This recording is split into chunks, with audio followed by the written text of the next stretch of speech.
शेतकरी कर्जमाफी आणि दिव्यांगांच्या मुद्द्यावरून बच्चू कडू यांची प्रहार संघटना आक्रमक. विधान भवन परिसरात आंदोलन, पोलिसांकडून आंदोलकांची धरपकड.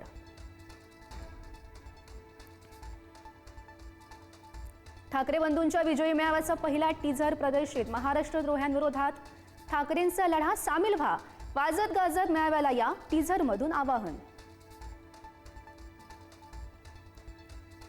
महाराष्ट्रामध्ये मराठीचा अपमान कराल तर कानाखालीच बसणार. व्यापारी आहात, व्यापार करा, आमचे बाप बनण्याचा प्रयत्न करू नका. मीरा भाईंदरमध्ये मनसे विरोधात मोर्चा काढणाऱ्या व्यापाऱ्यांना संदीप देशपांडे यांचा इशारा.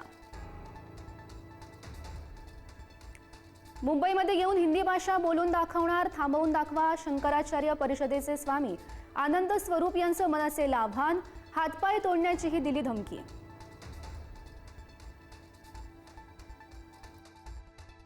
अमित शहा आज पुणे दौऱ्यावर. बाजीराव पेशव्यांच्या स्मारकाचं करणार लोकार्पण. मुख्यमंत्री फडणवीस यांच्यासह दोनही उपमुख्यमंत्री राहणार उपस्थित. तर मनसेकडून शहांच्या ताफ्यासमोर आंदोलन करण्याचा इशारा. अमित शहांची मुख्यमंत्री फडणवीस, रवींद्र चव्हाण, मुरलीधर मोहोळ यांनी घेतली भेट. तर मध्यरात्री चारही नेत्यांची बैठक झाल्याची सुद्धा माहिती. महापालिका निवडणुकीच्या रणनीतीवर चर्चा झाल्याची माहिती. कंत्राट मिळवण्याच्या मागे लागू नका, तर जनतेच्या विकासाची कामं करा. भाजपा आमदारांना मुख्यमंत्री फडणवीस यांचा कानमंत्र. सरकारची कामं जनतेपर्यंत पोहोचवण्याच्याही दिल्या सूचना. महायुतीमध्ये महामंडळ वाटपाचा फॉर्म्युला ठरला. अ, ब, क वर्गवारीसह भाजपाला सर्वाधिक 48% महामंडळ, तर शिंदे सेनेच्या वाट्याला 29% आणि अजितदादांच्या राष्ट्रवादीला 23% पद. शेतकऱ्यांसाठी दिल्या जाणाऱ्या योजनांमध्ये मोठा भ्रष्टाचार, सर्व योजनांचं ऑडिट करा. सत्ताधारी भाजपचे आमदार विक्रमसिंग पाचपुते यांची मागणी.